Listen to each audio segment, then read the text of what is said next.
Putting together a cast for a show is always a challenge because you not only cast each role the best you can, but look at the sort of the big picture and see how everyone looks together. Lost was an especially large challenge because the cast was 14 people. We had 3 weeks to cast the whole show. Not only cast the roles, but also respond to the pages that were being written. Like, we were figuring out who would be in the show as we were writing the script. There were so many inherent challenges in, like, a TV show that takes place on an island. Is it going to be Gilligan's Island? Is it going to be Survivor? All of these issues were sort of informing the process. We were sort of on a daily basis saying, okay, there's another new cast member, there's someone else we've just come up with, or this person's going to be, you know, a permanent cast, this person's probably going to be a guest, no, it's going to be a permanent, you know, and saw all these actors, many of whom inspired the characters. We didn't have a script.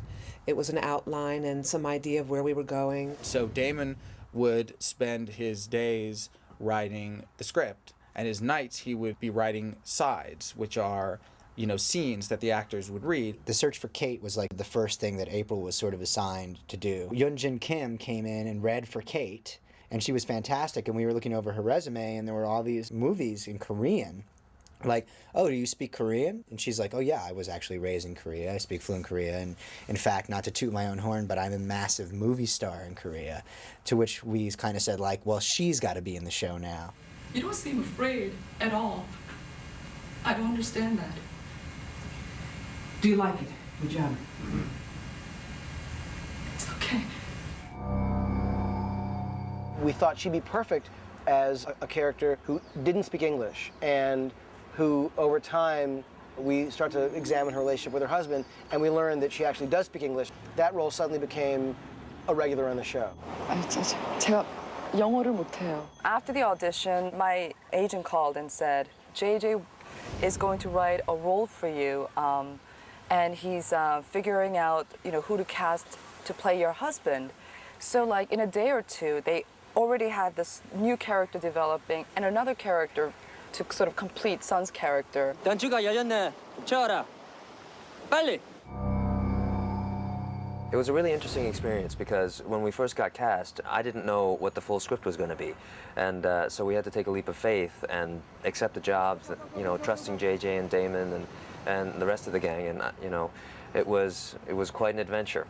And it was especially hard for me because this was the first time I've ever acted in Korean. 아니, 여기 자리 없어요. 저쪽으로 가세요. 저기 자리 많이 있잖아. 저쪽. And so, you know, I had to brush up my language skills, and I hadn't spoken regularly since, you know, high school with my parents. So it was a really interesting challenge. 여기 음식이에요. 한번 하나 들어보세요. 자. 이거 성게예요. 아주 맛있어요. 먹으면 살아갈 수 있어요. 한번 먹어보세요. What, that? What is that?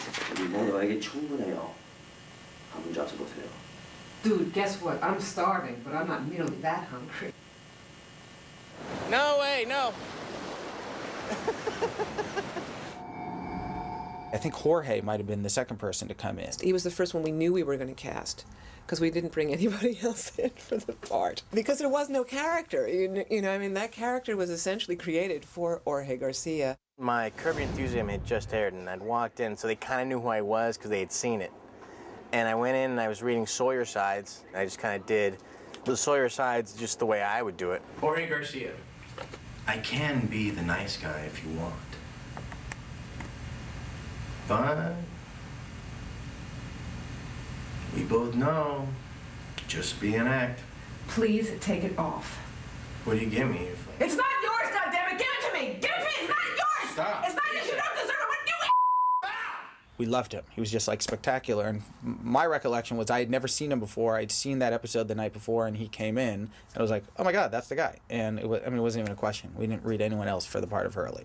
It was about finding great actors and then finding a place for them in this piece. And, you know, JJ has an amazing eye, and Damon, I thought, for, you know, first time, you know, creator, also just had a really great take on things. But I think the idea that you could find Jorge and be like, he's great. How do we figure out how to get him in this show? Hurley. Whereas in another pilot, you know, it's like if he isn't right for the 5 parts you're reading, he's out. Saeed was not in that first outline. Hurley was certainly not in that first outline. Sun and Jin were not. And there were other characters that were in the outline that were sort of very nebulous. When I first auditioned for the show, I had just little pieces, just little scenes. Some of them were in the pilot, some of them weren't. Could you ask any more questions? I'm making conversation. That's what you have to do, ask questions. Yeah, well, I'm kind of into my own thing here, so how about you take a time out until Daddy gets back, okay?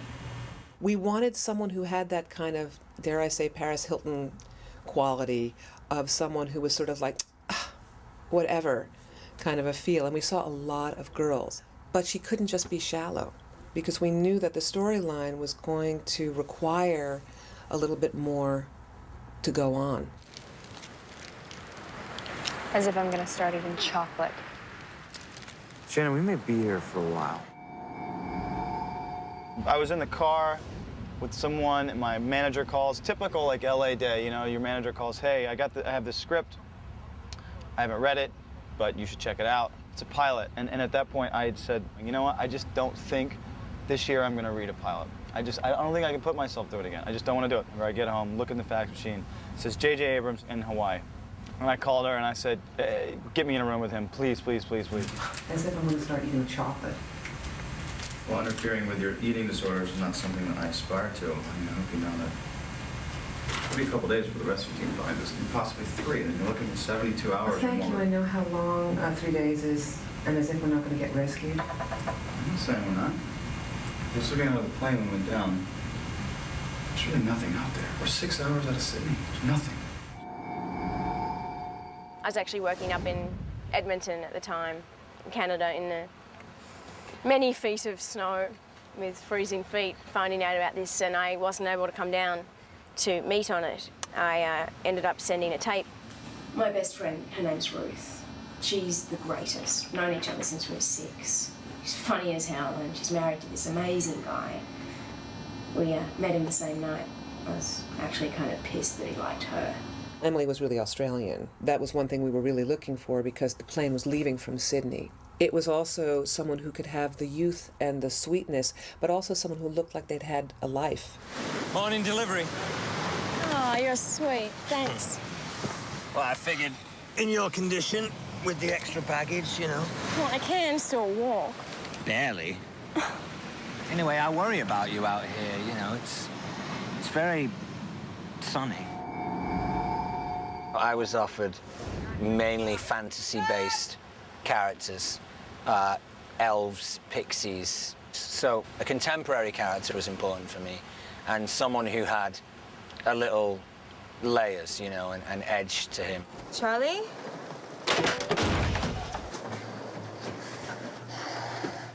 What are you doing in the bathroom? What?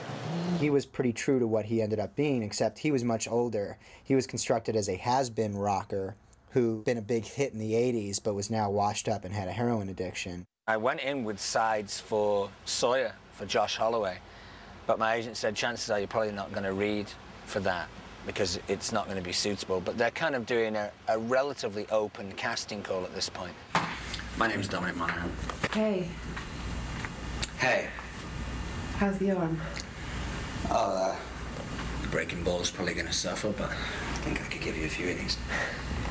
Fire's going pretty good if you want to come over. I'm okay here, thanks. I don't think we should tell anyone about what we saw. What did we see? When Dominic Monaghan came in, he was just such a good actor that we thought, well, you know, you can be a young has-been. Excuse me. Are you sure you want to be smoking with the plane stuff? Sure, you want me to shove my foot up your ass? Sawyer, in the original version of the outline, he was sort of a Prada suit-wearing, slick kind of con man, like a la like Gary Glenn Ross, like a Mamet kind of style guy. I go to do the reading for JJ and Damon, and on the breakdown it said, slick city con man, and he's from Buffalo. You want to know about me? Oh, yeah. Sure, if you like. I was born in Pittsburgh. Father died when I was 2, mother when I was 4. Moved to Buffalo. Lived with my aunt and uncle. She sat around on her fat ass all day while he ran scams. About halfway through it, I got stuck. Couldn't figure it out, so I just kicked a chair into the wall. And then it all came back to me, so I finished out the monologue, and I think that's probably what got me the job. They were like, ooh, yeah, we're looking for a salty kind of guy like that. He was not at all that guy, but he was so watchable that we're like, okay, forget the fact that he's a Prada suit wearing like slick guy. Like this guy's sort of more of a feral, like, you know, southern, you know, equally intelligent, but a different kind of guy entirely. So let's rewrite the character around him. Come on, let's go. It's over. Come on, that's it. Think of this, friend. You want some more of me, boy? Tell everyone what you told me. Tell them that I crashed the plane. We knew early on that it was going to be an international cast. We were going to have this international airliner. It wasn't going to be a bunch of Americans. And I had recently worked with an actor named Naveen Andrews on a ABC television show that lasted 6 episodes called The Beast, and he was just a standout. And he did one read, and it was a marriage right from the start. How do you know how to do all that? I was a military communications officer. Yeah? You ever see battle? Oh, yes. I fought in the Gulf War. No way. I have a buddy fought over there. He was in the 104th Airborne. Were you in the Air Force, Army? The Republican Guard. When we started looking for this character, it's like he was the guy we wanted. Now, we did look through a lot of other guys. We were even surprised he would do it. I just went in and met JJ and Damon and Brian and just did the scene. And it wasn't until I was cast that I got a script. So, you know, from the outset, there wasn't that much preparation I could do. All I knew was that he was from Iraq and he'd obviously been in the army. Mr. Locke said a miracle happened to him. Yeah, well, a miracle happened to all of us, Walt. We survived the plane crash. Harold Perrineau happened to be in town doing Top Dog Underdog with another wonderful New York actor. And when we were starting to cast the role of Michael and Walt, it was a natural thing to, like, get him in.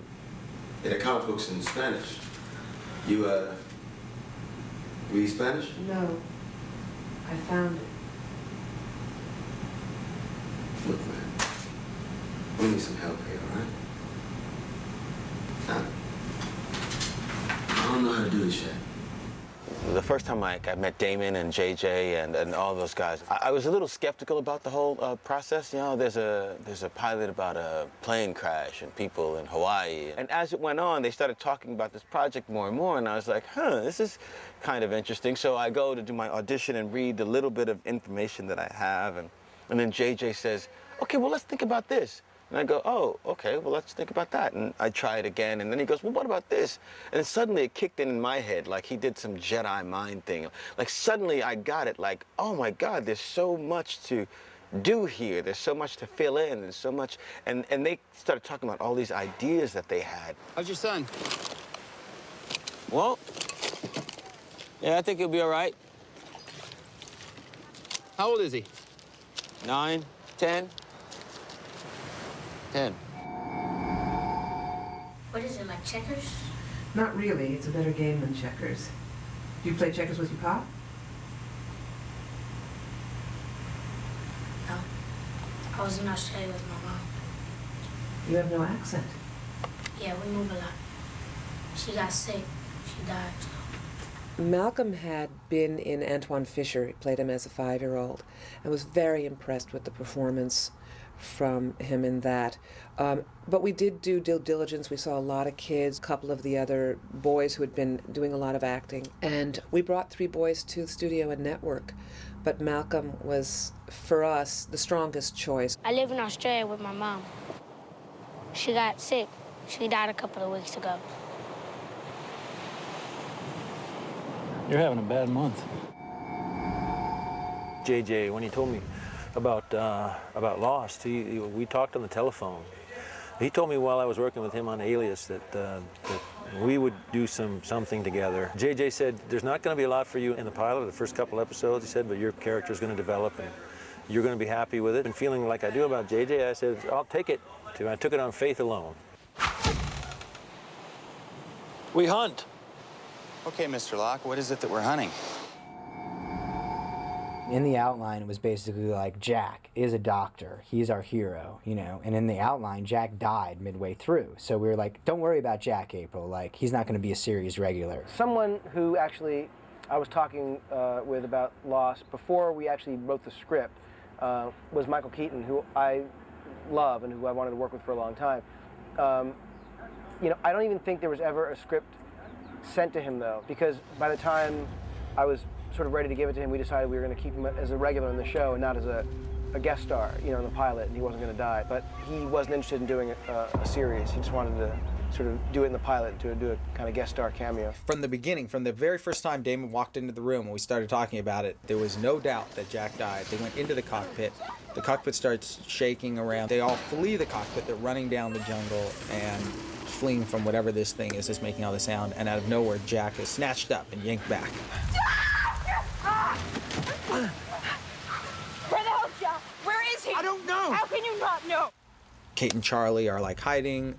The two of them go back and they find Jack's body perched in a tree, and it later became the pilot. The character of Jack died about halfway through, which we did because we thought it would be an interesting, unexpected, you know, kind of story turn. The big psych out is the audience will be totally invested in this guy, and then he'll get killed in the middle of the show, so people will be like, oh my God, the show, I never know what's going to happen next. But what it did really was just anger the people who read the script. They felt like they were going along with the ride, and they, you know, were into the story, and that the death of that character sort of took them out of it, and it made them sort of resent the story. He died without a doubt until a week before we started shooting, when Steve McPherson, who was the head of Touchstone at the time, was adamant about Jack living. His point of view was, you're asking your audience to have faith in this character and to believe in him, and you don't want to take that away.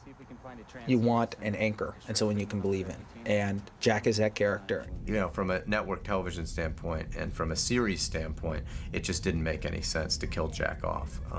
And, you know, JJ pretty quickly embraced that and understood why that wasn't a good idea, and came up with a brilliant fix of how he could be in jeopardy and really still be the center of this show, but survive, and obviously he has survived. And that changed sort of the second half of the story, but at the same time, you know, it was the right decision to make. And that's when we said to April, okay, we're going to need a Jack now. Excuse me. Did you ever use a needle? What? Did you ever, patch a pair of jeans? I made the drapes in my apartment. Well, that's fantastic. Listen, do you have a second? I need some help. JJ, when I met him for the first time, you know, I hadn't read the script because he wasn't letting anyone read the script at that point, and I could tell he was like really kind of immediately interested in me, and he started telling me what the first like 10 minutes of the script were. And JJ gets so like, you know, very visual and very animated and very excited when he pitches like ideas and story, and I just knew that it was going to be incredibly cool and something that I would be very, very excited to do. It's the kind of thing that's right up my alley, just on a sort of genre and tonal level. Excuse me. Did you ever use a needle? We probably read, like, you know, 75 girls, women, you know, different sizes, shapes, ethnicities, ages, everybody for Kate. It was just, nothing was really clicking. Well, because Jack was going to die. There had been a plan that she was going to be the one who's leading everybody. And that was, we needed someone who had that power. She was, in the initial outline, sort of constructed as a woman who was not at all a fugitive. She'd been recently married, and her husband went to go to the bathroom when the tail section flew off. So her entire arc was, I'm now separated from my husband, I believe he's alive. And then we got a tape from Canada, from the casting director up there. She said, you know, you take a look at this girl. I took a look at her, and I rushed the tape over. We would get these tapes from April after sort of casting sessions, and, you know, she would flag certain people that she thought were good. We were sitting in JJ's office, I remember. He had the remote in his hand, and I was on the phone talking to somebody else about something else. And I remember looking over at JJ, and I saw him first, and he just went like this, and like took his finger off the remote, and then I looked over at the TV, and it was Evangeline. And she just turned around and did the scene. And excuse me. There was just something about her. We'd never seen her before. She had this sort of confidence and a vulnerability both at the same time. He literally turned to me and said, like, I think that's her. So we called April up, said, get her on a plane, bring her down here.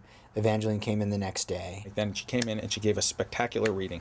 JJ gave her some direction, and it was like this weird moment. I remember vividly sitting next to Damon, and we both looked at each other, and there was no doubt that that was Kate. And not only did she look exactly like we had always envisioned Kate, but her performance and her adjustments from JJ's direction were spot on, like no one else had been. I've been sitting. Sydney, what do you do there? I am a junior VP of Marketing and Business Development for Brad Harris. What's Brad Harris? We're the leading providers of business logic integration solutions. That will come in handy here. I had spent 2 weeks sitting in a hotel room, sweating bullets and twiddling my thumbs, waiting to hear if my visa would come through. So already I was in a weird headspace where I didn't know anybody in LA. I didn't know if I was getting the job, and I didn't know if I did get the job, if I was up for the job. People who are Canadian or from any country for that matter, they have to have, I guess it's called an O1 visa to work in the United States. And if you have an extensive body of work, if you're an actor who's worked a lot and people know you, the INS people understand why that person is important to the process and stuff. It's like they've worked, you need them, whatever. But somebody who's done no work, they're well, why do you need this person? How do you know they're going to be good? Why can't an American actor play that role? We had to send her back to Canada and hope that we could get this visa through. All of the legal at ABC and at Disney was trying to get her into the union, into the Screen Actors Guild, and to get her visa cleared to work in the United States. We were scheduled to start shooting on a Thursday, and Evangeline Lilly was supposed to be there bright and early the first day of shooting in LA, and we were only going to be shooting in LA for a few days before we headed off to Hawaii. We had no choice but to start shooting. The cameras rolled. JJ started shooting. They did the production schedule so that Evie's character of Kate would not work for a few days. So at least we had another couple days where we could try to work on it. The contingency plan was to keep casting.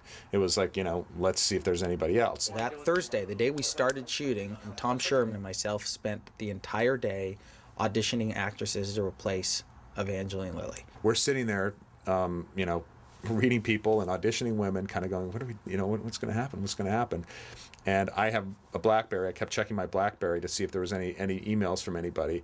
And after about the 17th woman came in to read that morning, I got an email that said Evangeline's visa has cleared. And, we all jumped up screaming in the room. We got the word the day before I had to start work that I actually was hired and that I got the visa and it came through. Truly, it's as if Evie stepped out of the shell, fully made. I mean, she's brilliant, she's subtle, she's intuitive. I sort of look at every character on Lost as their own show, so that every week we'll sort of alternate and see another person's series. And it ultimately allows us to give a singularity to what is ultimately an ensemble show.